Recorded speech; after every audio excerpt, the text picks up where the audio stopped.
Welcome to the soap opera of the stars for week 2 of June, which is 10th of June to the 16th of June. As always, I'd like to begin with sharing I'm not an astrologer, I'm not a human design expert. I use astrology and human design both for myself as well as with my clients in my intuitive energy practice. And I've worked for about 14 years with that intuitive ability and 1,000 people. And in the last couple of years, where I have been using astrology and human design, I've definitely found that it helps to inform in terms of how we need to look at ourselves and what we need to understand about the general themes that are influencing our lives right now. The whole point of sharing these as stories is to make them a little lighter, to make them a little more fun, and to really look at what are the themes that they are bringing up. The reason why I share them at the end of the week instead of at the beginning is because I feel rather than use it as a predictive tool, it is better to use it as a tool for self-growth, personal development, and to really look back at how these themes have impacted us, what are the questions that need answering, and how we need to move forward in life or go deeper in terms of our self-work. I do share on Instagram a general theme for the week, short videos, which is at the beginning of the week. So you're welcome to look at that and then to use these more from the perspective of how has this impacted me and what can I do with it going forward. So let's begin with the stories. Neptune is feeling very amused. They have been working quietly in the background, impacting many of the planets zooming around, and they have now made themselves known by appearing in a download to Sun. They knew that the moment Sun experienced it, they would broadcast it to everyone. Unlike poor old Saturn, who has been suffering their inputs in silence. In fact, Saturn was on the verge of thinking he must be delusional and was thinking of speaking with Jupiter about it. Neptune did not feel even a tinge of guilt, but now Saturn would also know. It will be interesting, thought Neptune to themselves, and right on cue they receive a call from Sun, who clears his throat a few times, not knowing how to begin. I had a dream would be a bit cliché, don't you think, says Neptune, wanting to put Sun out of his misery. Well, I don't know if it was a dream, says Sun. I didn't know we could dream, seeing as we don't really sleep and all. Quite right, says Neptune. You could call it a download, an upgrade, a reset, an insight, things like that. Anyway, what are you feeling about it? Says Neptune, all businesslike and not at all the dreamy, disconnected version Sun was used to. A lot stronger, I have to admit, and a lot more gratitude as well. I've just been watching the Earth a little too closely, perhaps, since the last dream around time, and it's just felt disturbing. But I've been reminded of the real reason why all of this is happening, and I'm certainly feeling better now. That reason is, asked Neptune, still seeming in teaching mode, which was more a Jupiter thing than a Neptune thing, thought Sun, but didn't say aloud. The reason being to go through a process of forgetting and finding the way back to remembrance. An experiential process that expands the universe, since the universe experiences the journey from limitation to expansion in each of these unique ways. This feels a bit high level, says Neptune. Can you get a little closer to the feeling of it in an embodied experience? Sun visibly struggles with this, and Neptune stays silent, watching him, knowing from his centuries of wisdom that the Sun needed to experience the range of emotions they were currently grappling with to emerge with the wisdom and clarity that was needed right now. Sun was almost over with the cycle of awakening in this year, and he was fast moving into the cycle of introspection and revival once more, so it was important that he process all that had happened so far. Sun himself was trying to think rapidly, but feeling his thoughts were disconnected until he remembered Chiron's words about not holding on. He realized he needed to let go this feeling that he had to be right. This was Neptune he was speaking to. There was no right or wrong here, just experience and wisdom. And as he relaxed, he could feel his fear of being wrong dissipate, and then the relief of not needing to be anything arise. And then he could feel the sense of peace that had slipped into his body, knowing that his purpose was being fulfilled. And with that sense of peace came a clarity around the embodied experience that Neptune was referring to. So he started saying, human beings are born in a physical body with no memory of who they really are.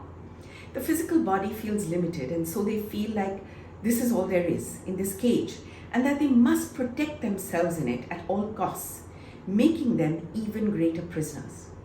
Their society is built on this fear of the cage, and therefore themselves being damaged, and so they withdraw even further in feeling they are limited and must protect themselves in their cages. They measure their success by how well they're able to maintain that cage, and they're feeling safe in the cage. Sadly, much of this comes while grabbing from one another, as they see resources as being limited to that physical reality of there being these individual, disconnected existences. The majority just want to follow another's example and gather together in a way that they feel they are protected, because they are in the center of a mass of cages that just want to feel secure like them. So there's no threat because they're all bound by this one common belief they have found. Then there are those who want to step out of their cages altogether. They don't like being caged at all, but it's an uncertain world for them. They have no guidance on how to step out. They become alienated from the structures that support and nourish the rest of the cages and feel vulnerable and alone. They may find others who are also trying to step out of their cages, but each person's process is unique. And so the sense of belonging and safety they're used to feeling while in the cages is not as well defined. This one is a little wilder, demands more autonomy and self-responsibility, and they have no guidance at all on how to do that. Our role is really to focus on these human beings who are beginning to want to break out of their cages and to see how they can feel more supported. The time is coming to start remembering again, and this is just the beginning. Still a bit out there, Sun? Can you get even more specific? Sun, struck by what he feels as a lightning bolt of insight, says, I suppose I should use money as an example, since that's seen as a measure of value these days. There's a structure around money and how it can be received, given, shared, etc. Of late, more and more people seem to be breaking out of that structure and finding other ways of making money, which are not as traditional or as controlled. While this may still feel like the minority, it is the beginning of stepping out of the cage. What we need to do is encourage people to shine their own light, whether within structures or outside of them, so that they feel safer embracing themselves and start remembering how much more they are. And as more and more people find they can find ways outside of the structure, we will see the structure begin to shift as well. It may take time, but the seeds are sprouting and we need to ensure this grows. Neptune seems satisfied with this analogy and leaves the conversation. Neptune almost immediately gets into another conversation, this time with Pluto and Mercury. But this one is less of teaching and more sharing. Mercury have just moved into their own house of Gemini for a quick flight through, and are both missing the house of Taurus where they spent so long and delighted to feel at home. Pluto, on the other hand, has returned to the place she called home for the last 15 years in preparation for finally moving out, and finds that it's not as bad as she thought. Well, some things are worse than she remembered, but other things seem to have been modified and enhanced based on the feedback she had shared. Was it because Saturn in Pisces was a different being and wanted to make things more comfortable? Or was it just what the house of Capricorn did? Constant improvement. The goat must climb higher than before and all that. Either way, she was feeling better and happy to exchange notes with Mercury in this forum set up by Neptune. Mercury, on the other hand, felt that they had a case of the zoomies, and with all they wanted to do and how quickly they wanted this trip to Gemini to be. They were feeling themselves after a very long time, and it felt good. Pluto seemed happy to know that and sharing how she was pleasantly surprised as well, except some minor complaints. Of course, thought Mercury, Pluto wasn't going to be all out happy, and gasped when they realized they said it out aloud. Pluto laughed, actually laughed, and the look on Mercury's face set Neptune off as well. The merriment led to Saturn and Venus joining the conversation because somehow they heard it where they were at and wanted in on the party.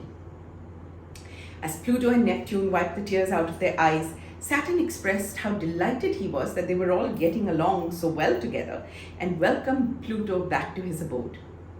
Pluto, of course, went on to tell him how she felt and added except, which made Saturn a little grumpy and grumbling how it can never be enough. But it didn't take away much from the merriment of the moment. Venus shared how she was planning to spend some time in introspection and reflection to prepare herself for the work she needed to undertake in writing her memoirs, and promised everyone that she wouldn't take too long away and would be back in conversation soon enough. In any case, that was some time in the future. Mercury let them know how he intended to make the best out of his time in Gemini and was already happy the sun was updating him. He intended to work on upgrading the library and journal room for it to channel even more potent energies. Venus looked at Neptune in alarm at this announcement, and Neptune realized he needed to come to the rescue. Mercury, it's quite potent as is, don't you think? Said Neptune, and too much of a good thing can be overwhelming. It was already quite helpful, added Venus timidly. I'm sure you'll see the volumes both Mars and I left there, hoping this would calm Mercury down from becoming too obsessive. After all, she would be back there soon enough, and she could still feel how overwhelming it had been. Perhaps feeling some of Mars's overwhelm as well, given how much closer they were in Leo. Now, on that note, we leave our planets to continue with their conversations.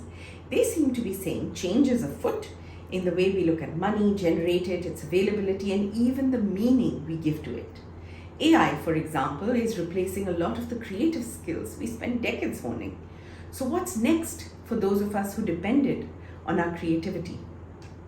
So how do you look at money? What values are connected to it for you? What emotions do you feel when you think of money? What opinions around self-worth do you have entangled with money? Do you feel your skills are in demand?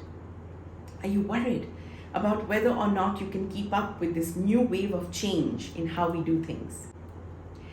What are you going to upgrade in your skills?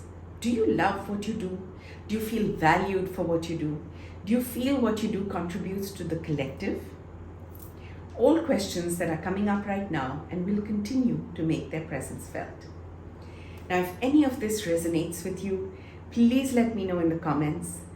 If you would like to work with me on taking this further, please write to me on aswanis.pn@gmail.com, or please DM me on my Instagram page, where you will also see all of the other things that I do. My handle is at Pallavi108. Please do like and subscribe to this channel. Please share this video if you've enjoyed it. I would love to be able to empower as many people as possible to feel less pain and to feel more relief and ease and joy. Lastly, I would like to thank you for listening, and I would like to share with you all the love and light that I can channel.